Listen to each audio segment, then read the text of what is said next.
Hello everyone. Today I will be discussing Chapter 7, Thesis Components. What are the learning outcomes? After this lesson, you will be able to understand the structural elements of the preliminaries in a thesis. Develop the skills to write a clear and concise abstract that effectively summarizes the research objectives, methodology, key findings, and conclusion of a thesis. Learn to create an organized and comprehensive table of contents that accurately reflects the structure and content of the thesis. Gain proficiency in compiling the back matters of the thesis. Understand the appropriate format and citation styles for the bibliography. Develop an in-depth understanding of the ethical principles and guidelines governing research. Learn to identify and address potential ethical issues in the design, implementation, and reporting of the research. When embarking on a thesis, research, or capstone project, understanding the key components and their significance is crucial for producing a high quality document. First of all, let's define the parts of the thesis. Preliminaries of a thesis serves as introductory framework, setting the tone and providing essential information about the research. Back matters of a thesis encompasses the concluding elements of the document, such as a bibliography, appendices, and any supplementary materials. Ethical context of research is a fundamental aspect that underpins the entire research. Adhering to ethical principles ensures the integrity of the research and protection of the participants' rights and welfare. What is the difference between capstone and thesis?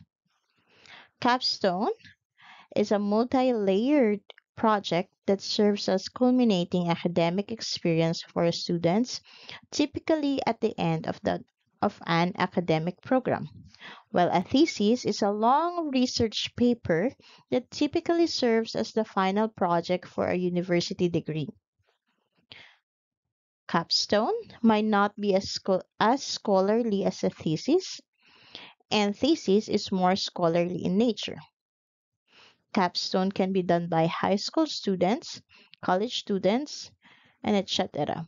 While thesis is usually required for honors degree, master's, or doctorate degrees. Capstone's final product can take many forms, for example, paper, multimedia, presentation, short film, and etc. While thesis final product is always a paper. What do you mean by preliminaries of thesis? This refers to the initial section of a thesis document that precedes the main body of the research, and it is the foundational elements that introduce the research, provide essential context, and facilitate navigation through the document. It also contains various components that typically constitute the preliminaries of thesis and is elaborated in 18 to 25 paragraphs. Here are the preliminary components. First is the title page. It is the first page of the thesis and usually composed of title of the thesis, author's name, the institutional affiliation degree for which the thesis is submitted, and date of submission.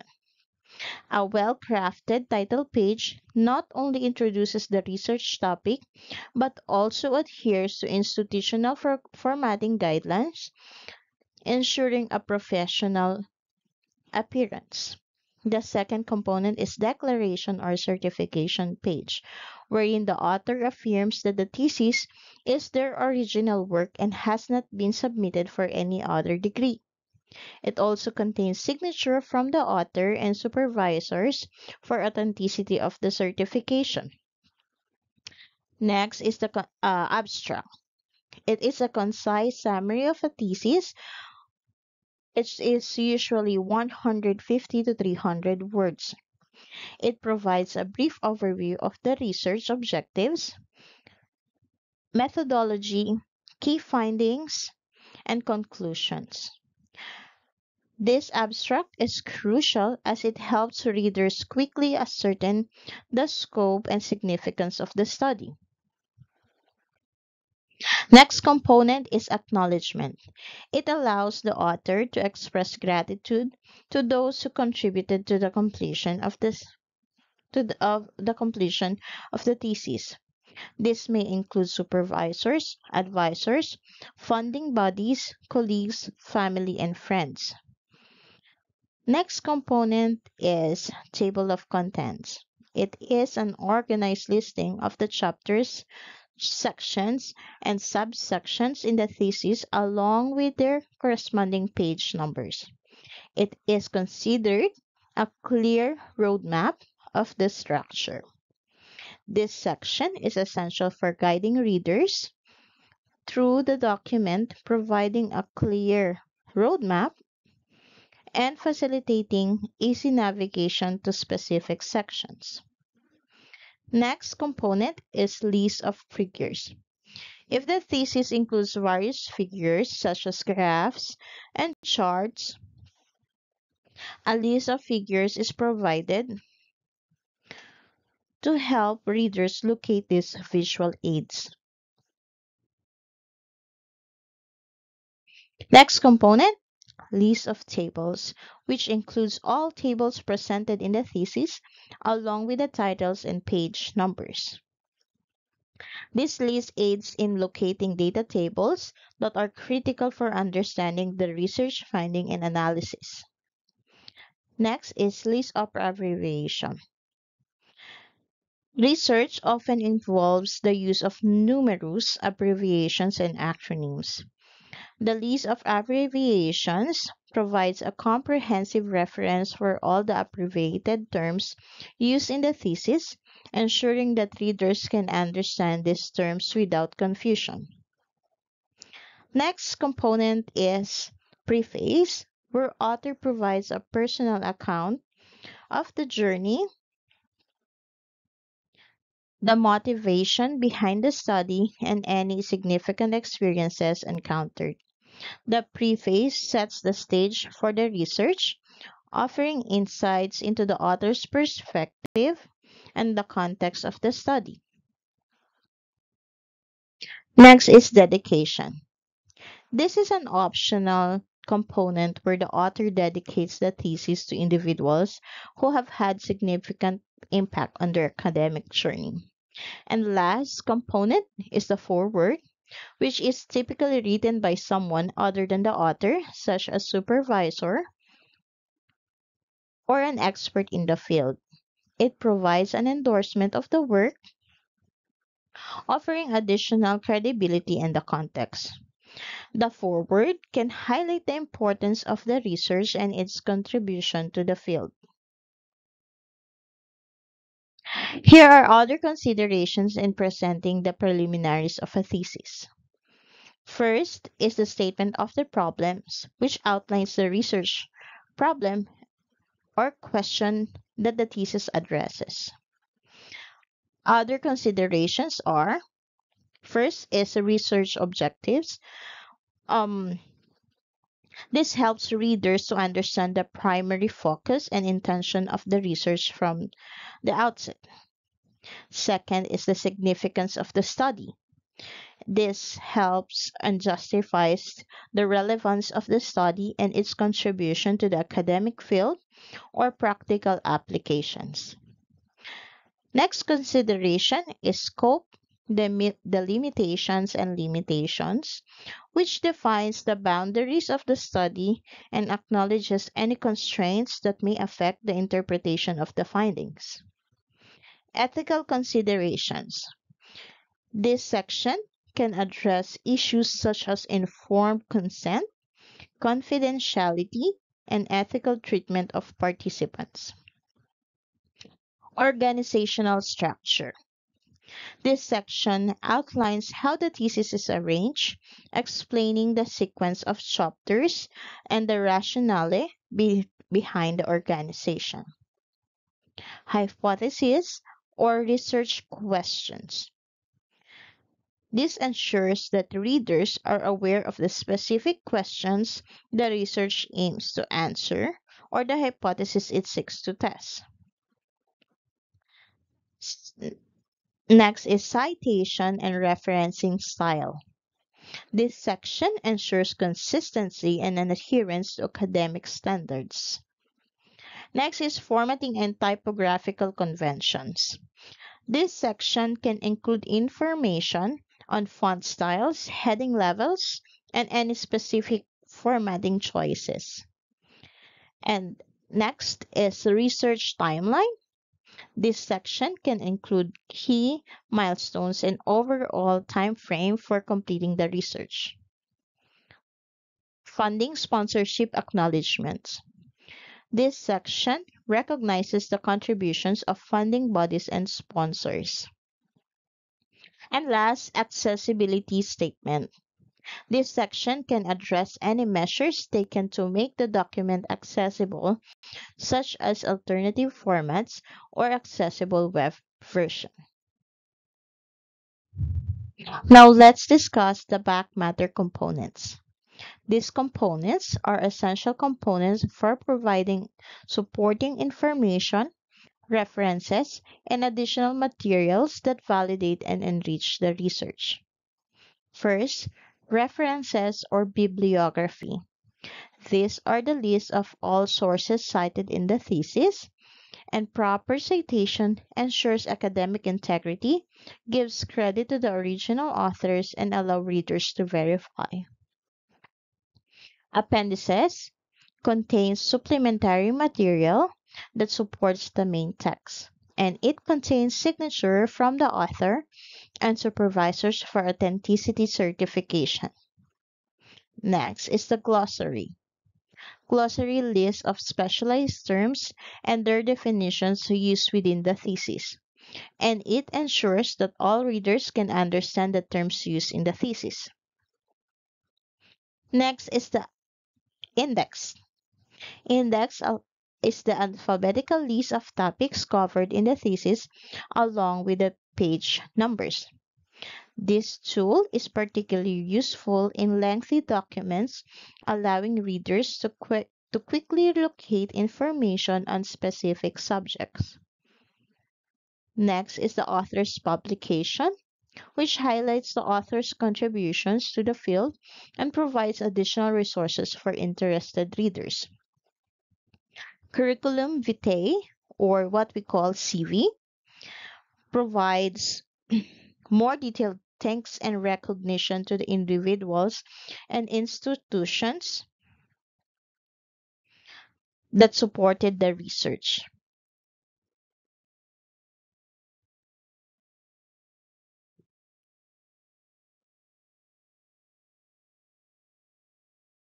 Acknowledgements.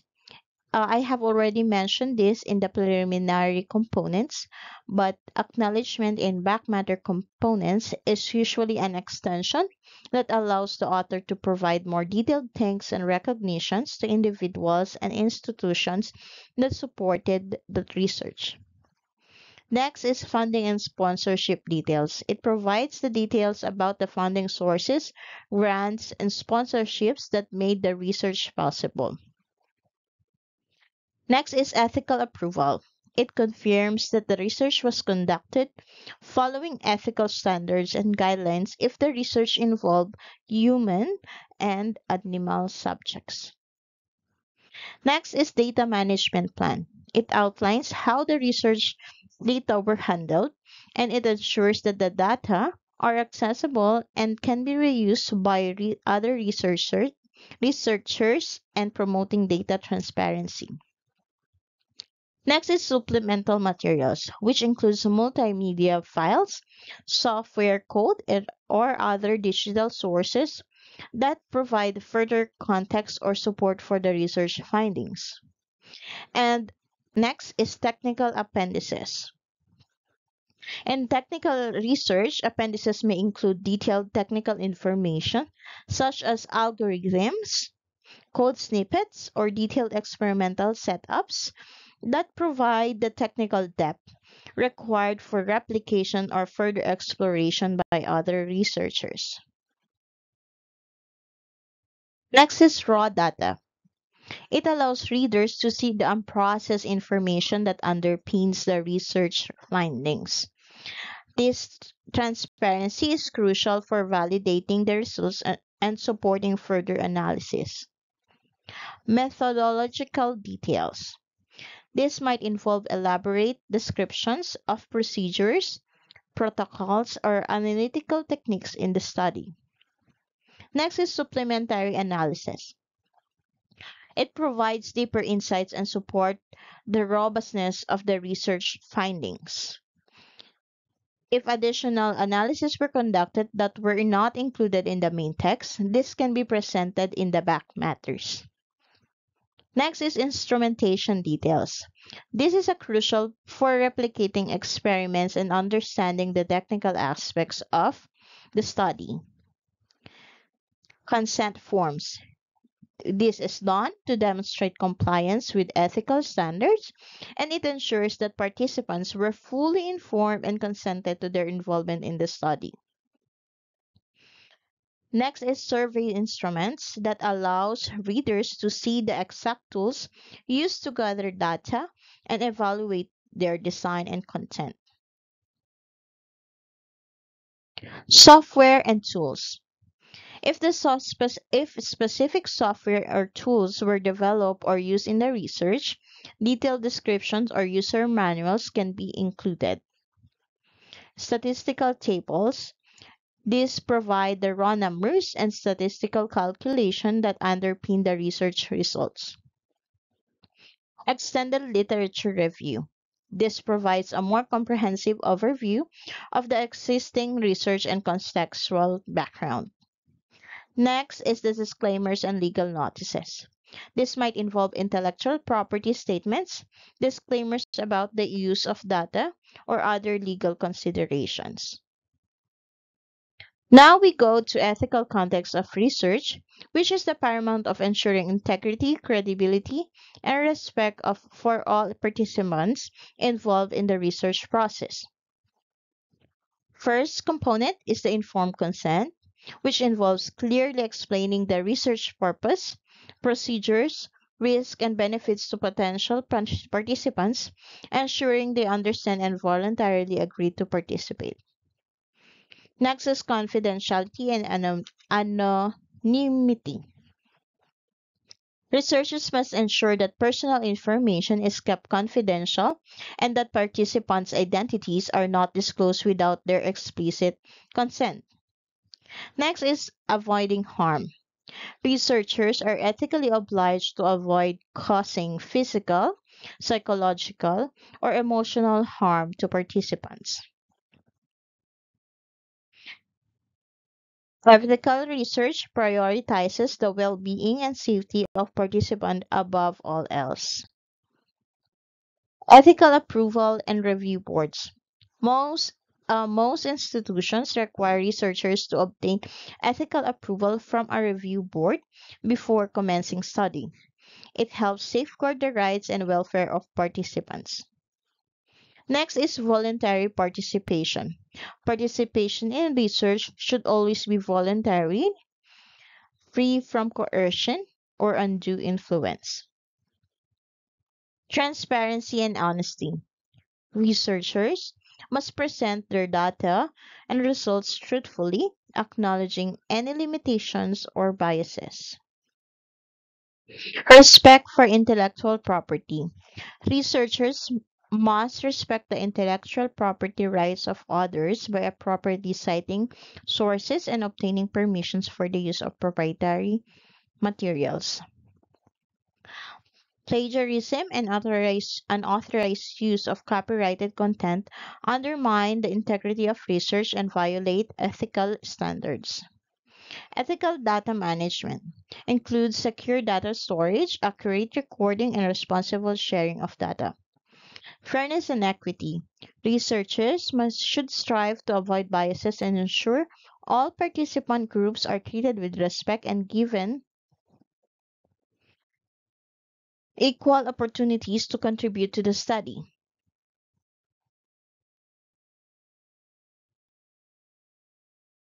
Avoiding conflicts of interest. Researchers Researchers must be vigilant in identifying and managing conflicts of interest that could bias their work and compromise ethical standards. Social responsibility. Research should be conducted with a sense of social responsibility, aiming to contribute positively to society. Next is ethical use of technology, which ensures data security, protecting participant privacy, while addressing the potential misuse of technical tools. Next is impact of ethical research on society. Ethical research has a positive impact on society by generating trustworthy knowledge, promoting public confidence in science, and contributing to the well-being of individuals and communities. Next is role of ethics in research design. Ethical considerations should be integrated into the research design phase, influencing the choice of methods, participant recruitment strategies, and data collection procedures. And next is a future direction in research ethics. As research continues to evolve, researchers must stay informed about emerging ethical issues such as those related to new technologies, global research collaborations, and changing societal norms to ensure that their work remains ethical and relevant. What are the other ethical considerations in collaborative research? Let's discuss. First is cultural sensitivity. Researchers must be aware of and address cultural differences, ensuring that their methods and practices are appropriate and respectful to all participant groups. Next is ethical publication practices. Publishing research findings involves ethical considerations, such as giving proper credit to all contributors, avoiding redundant or duplicate publication, and ensuring the accuracy and integrity of the published work. Next is responsibilities of supervisors and mentors. They are responsible for ensuring that students and junior researchers are aware of and adhere to ethical standards. This includes training, oversight, and support throughout the research process. Addressing ethical dilemmas. Addressing these dilemmas involves balancing competing interests, seeking advice from ethics committees or colleagues, and prioritizing the welfare of participants and the integrity of the research. Next is case studies of ethical breaches. These case studies highlight the consequences of unethical behavior and underscore the importance of adhering to ethical standards to avoid harm and maintain public trust. Next is ethical training and education. Researchers should stay informed about evolving ethical standards and practices. Institutions should provide regular training sessions, workshops, and resources to ensure that researchers are equipped to conduct ethical research. And last but not the least, balancing ethical and scientific goals. Researchers must balance their ethical responsibilities with scientific goals. This involves designing studies that are scientifically rigorous while ensuring that ethical standards are upheld and ethical research practices enhance the credibility and impact of scientific findings.